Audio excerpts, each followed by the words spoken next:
देश आजाद हुआ, 1947 में देश आजाद हुआ, हमें वोटर कार्ड मिले, हम अपने नेता खुद चुनने लगे। लेकिन आज भगत सिंह, राजगुरु सुखदेव की आत्मा तड़प रही होगी कि इस देश में डेमोक्रेसी बची नहीं है। आज भगत सिंह की आत्मा तड़प रही होगी कि इस आजादी के लिए हमने कुर्बानियां दी थी। ये आजादी है कि विपक्ष को आप प्रचार न करने दो, विपक्ष को वोटों में इलेक्शन न लड़ने दो, विपक्ष के नेताओं को सीधा उठा के जेल में फेंक दो। अगर विपक्ष जीत रहा है तो चंडीगढ़ की तरह 8 वोट कैंसिल करा के अपनी मर्जी का मेयर बनाने दो। क्या ये भगत सिंह ने सोचा था?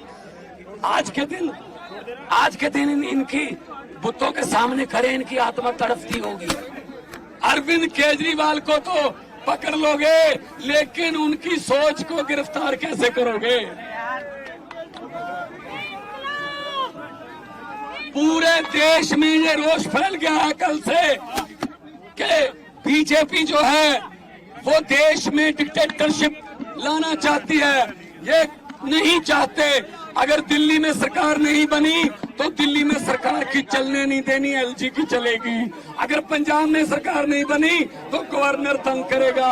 अगर बंगाल में सरकार नहीं बनी तो गवर्नर रूल करेगा। अगर केरला में सरकार नहीं बनी तो गवर्नर रूल करेगा।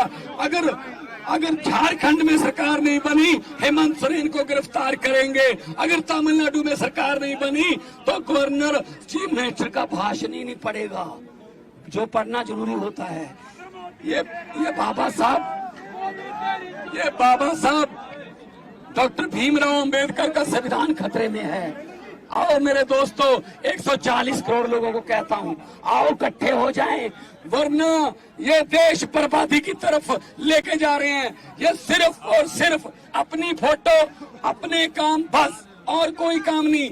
ED, CBI, supreme court, election commission, NITI Aayog किसी की बात नहीं मानते। ये क्या समझ रखा है इन्होंने देश को?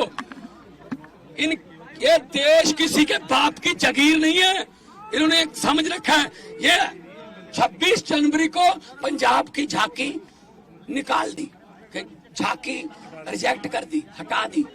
अरे भगत सिंह से बड़े हो गए तुम, राजगुरु सुखदेव से बड़े हो गए तुम, करतार सिंह सराभा से बड़े हो गए, लाला लाजपत राय से बड़े हो गए। आपके यहाँ आपका कोई रिश्तेदार जलियांवाले बाग में मारा गया था? ना ना ना। अरे आजादी लेके दी जिन्होंने, उनकी झांकियां रिजेक्ट कर रहे हो।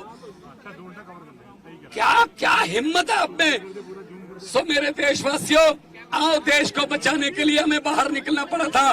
पहले लड़े थे गोरों से, पहले लड़े थे गोरों से, तो ये आ गए आजकल के नए अंग्रेज, ये नए अंग्रेज आ गए। आज आपको सुन के हैरानी होगी, आज पूरी दुनिया के अखबारों में, वाशिंगटन पोस्ट, न्यूयॉर्क, जर्मनी के कई अखबार, उन्होंने फ्रंट पेज पे छापा है कि भारत में डेमोक्रेसी खतरे में है। और ये कह रहे हैं ये बिगेस्ट डेमोक्रेसी है। ये कह रहे हैं हम यूक्रेन और रशिया का युद्ध रुकवा देते हैं। ऐड आती है ना, पापा मोदी ने युद्ध रुकवा दिया। अरे अपने घर वालों को तो अंदर कर रहे हो, वहां का युद्ध रुकवा रहे हो, हद कर रहे हो। हरियाणा के नौजवानों को कह रहे हैं अब यूक्रेन चले जाओ, यूक्रेन चले जाओ, युद्ध में झोंक रहे हैं। तो ये दादागिरी ये नहीं चलेगी। पार्लियामेंट में मैं यही बोलता था, अरविंद केजरीवाल बाहर आएंगे और बहुत बड़े इनकलाब के साथ बाहर आएंगे। पूरे देश में लहर फैलेगी। अरविंद केजरीवाल एक व्यक्ति नहीं है। अरविंद केजरीवाल एक व्यक्ति नहीं है।